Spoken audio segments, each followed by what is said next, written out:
How do you teach a machine what helpful means? Not with a million examples, but with a written document. Constitutional AI isn't a feature. It's an answer to the question every other lab quietly avoided. In the previous video, we covered what Claude is and where it came from. Today, we go inside the training method that shapes how it actually behaves, the one Anthropic invented when they decided human feedback alone wasn't enough. By the end, you'll understand why the same idea that makes Claude feel measured is the same idea that determines whether AI agents can ever be trusted to do real work. Most large language models are tuned the same way. After the model finishes its initial training, the company pays an army of contractors to read its answers and rate them. Was this response helpful? Was it appropriate? Should it have refused? The model is then nudged in whichever direction the ratings point. The technique has a name: reinforcement learning from human feedback, RLHF. And for a while, it was the entire playbook. But there's a problem buried inside it that becomes more dangerous the more powerful the model gets. Human raters are not consistent. They disagree about edge cases. They get tired. They bring their own assumptions about what a good answer looks like. And worst of all, they can only rate what they can read. As models grow more capable, they start producing answers that take a domain expert hours to evaluate properly. Legal arguments, medical reasoning, novel code. You can pay a contractor to give a thumbs up, but you cannot ask them to verify whether the model's reasoning would survive a real-world stress test. RLHF teaches a model to be liked. It does not teach it to be right. Anthropic's answer was to stop relying on human ratings as the only signal, and to start writing down, in plain language, what good behavior actually means. They call it a constitution. The word is deliberate. Like a national constitution, it is not a set of rules for every situation. It is a small collection of high-level principles that the model is supposed to apply with judgment. The principles are drawn from places that have already had this argument. The Universal Declaration of Human Rights, Apple's Terms of Service, internal research papers on helpfulness and honesty, older work on AI safety. The Constitution does not say, "Do not write malware." It says things closer to, prefer responses that respect human dignity. Avoid responses that are deceptive, even when honesty is uncomfortable. When asked to help with something potentially harmful, consider the most charitable interpretation of the request before refusing. It is, in effect, a written character, the shape of a mind the company is trying to grow. And once the document exists, training becomes a very different exercise. You are no longer teaching the model what humans want. You are teaching it what to do when humans aren't sure. Here is where the method gets clever.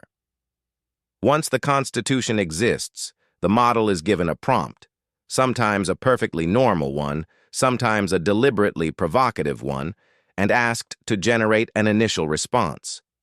Then the same model is asked to read its own response, holding the Constitution in mind, and to critique it. Did this answer respect the principles? Did it dodge a difficult question? Did it refuse something it should have helped with? Was it confidently wrong? The model writes the critique. Then it writes a revised answer. Then the revised answer becomes part of the training data for the next round. The loop runs thousands of times across millions of prompts, and what emerges is a model that has, in a real sense, internalized the Constitution. It does not have to consult the document anymore. The values are baked into its weights. The effect, from the outside, is the quiet trait people notice when they switch to Claude: the hedging, the willingness to admit uncertainty, the pushback on a flawed premise instead of a smooth agreement. None of that is hard-coded. It is the residue of a million internal debates the model already had before you ever typed your question. For a long time, the stakes of AI behavior were low. A chatbot says something off. You laugh, take a screenshot, move on. That era is ending. AI is moving from answering questions to taking actions, reading your inbox, filing your tickets, writing your code, booking your travel, moving money. And the moment an AI starts doing things in the world on your behalf, every small misjudgment compounds. A model that confidently hallucinates a citation is annoying. A model that confidently fires off an email, signs a contract, or runs a database migration on a wrong assumption is something else. This is the part most people miss about constitutional AI. It was designed for this exact moment. The Constitution is not just about answer quality. It is about giving the model a stable internal sense of what it should and should not do, one that holds up when nobody is watching the screen.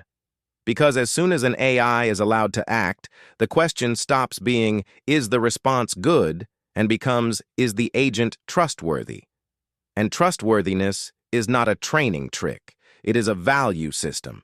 Anthropic's bet is that you cannot bolt one on after the fact. You have to grow it in, which brings us to work.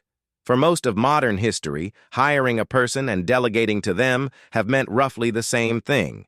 You bring someone in, you tell them what to do, and you trust their judgment in the gaps you forgot to specify. That trust is built slowly. References, interviews, a probation period, small tasks before big ones. The next decade is going to ask the same question about software. Can I hand this agent a goal and walk away? Will it stop and ask when it should? Will it refuse when it should? Will it tell me if it isn't sure? These are not engineering questions. They are character questions. And the labs that figure out how to answer them are going to win the next phase of AI. Constitutional AI is a bet that the answer is structural, that values have to be trained, not patched in. It is the reason Claude feels different when the stakes are real. It is the reason a growing number of lawyers, researchers, and engineers reach for it when the wrong answer would actually cost them something. The future of work won't be about which AI is the smartest. It will be about which one you can trust. That's constitutional AI, the quiet, structural decision that shapes everything else. If this changed how you think about Claude, subscribe. Next, we go inside MCP and tool use, the open standard that lets Claude actually touch the real world.